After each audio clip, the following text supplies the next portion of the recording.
Halo sobat, apa kabar? Selamat datang di channel Sun Jadul yang membahas tentang barang-barang lawas dan tempat-tempat yang bersejarah. Sebelum dilanjut, tolong tekan tombol like dan subscribe serta tulis komentar di kolom yang disediakan agar kita selalu diberikan kesehatan jasmani maupun rohani serta diberikan kesuksesan dan rezeki yang melimpah. Pada kesempatan hari ini saya akan membahas tentang daun pintu beserta gawangnya. Daun pintu ini terbuat dari kayu-kayu yang kokoh, kayu-kayu yang betul-betul tua, sehingga dalam kondisi hari ini digunakan bertahun-tahun masih utuh, kondisinya masih bagus dan tidak dimakan rayap atau hewan sejenisnya. Daun pintu atau gawang ini terbuat dari kayu-kayu pilihan, biasanya terbuat dari kayu jati maupun sejenisnya. Pintu-pintu lawas ini biasanya selalu berpasangan atau yang disebut dengan kubu tarung. Ciri khas dari pintu lawas atau pintu zaman dahulu adalah selalu berpasangan. Pintunya sangat tinggi dan sangat lebar. Ini betul-betul barangnya masih utuh. Pintu ini bongkaran dari rumah-rumah zaman dahulu yang sudah tidak difungsikan lagi. Mungkin karena tidak cocok dengan bangunan sekarang yang kecil dan menyesuaikan bangunannya, sehingga pintu maupun gawangnya ini sudah tidak difungsikan lagi, tapi dalam kondisi yang masih kuat dan kokoh. Pintu-pintu lawas ini mengingat kita atau sebagai nostalgia di era rumah zaman dahulu tahun 1960, 1970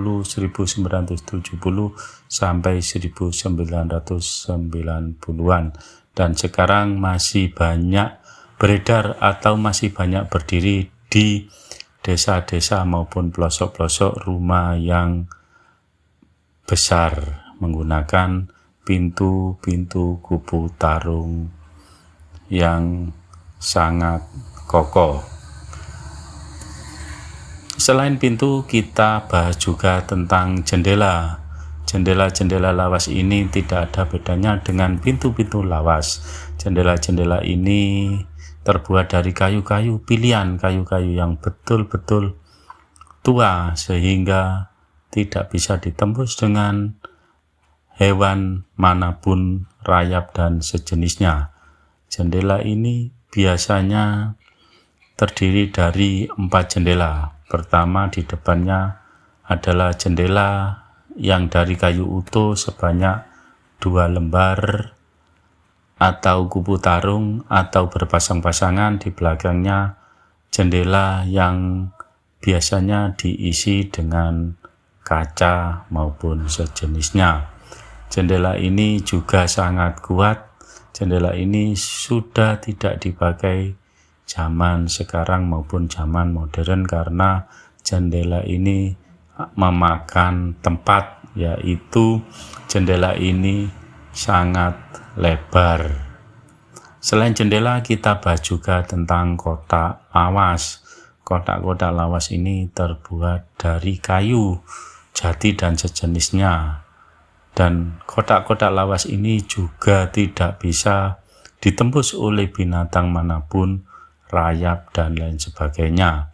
Barang-barang lawas ini, pintu, jendela maupun kotak kayu ini sudah berpuluh-puluh tahun digunakan maupun dibuat, tapi sampai sekarang masih dalam kondisi kokoh karena dibuat dari kayu-kayu pilihan yang betul-betul tua, yang betul-betul tidak dimakan rayap maupun hewan sejenisnya. Daun jendela ini maupun kotak-kotak kayu yang sekarang kita bahas dengan keadaan hari ini adalah masih utuh, masih bisa difungsikan. Mungkin jendela bisa difungsikan untuk rumah-rumah jadul atau rumah-rumah yang bernuansa zaman dahulu, atau juga sebagai pajangan untuk aksesoris kafe dan sejenisnya. Untuk hari ini masih dibutuhkan sebagai pajangan saja, dan kita akan mengenang antara daun pintu maupun daun jendela serta kotak kayu ini. Kita akan mengenang masa di era tahun 1970-an, 1960-an maupun 1990-an. Sekarang sudah tidak kita jumpai lagi barang-barang sejenis ini, karena sekarang sudah zamannya digital dan pintu biasanya terbuat bukan dari kayu. Ini adalah barang-barang lawas yang masih meninggalkan atau membekas dengan kekokohan maupun dengan kekuatan yang masih bisa diperhitungkan. Itu sekedar tentang daun pintu maupun daun jendela serta kotak kayu beserta gawang-gawangnya. Itu yang masih kokoh. Semoga informasi ini sebagai edukasi maupun wawasan sobat semua dalam menjaga maupun melestarikan budaya dan sejarah tanah air. Selamat beraktivitas, semoga sukses selalu.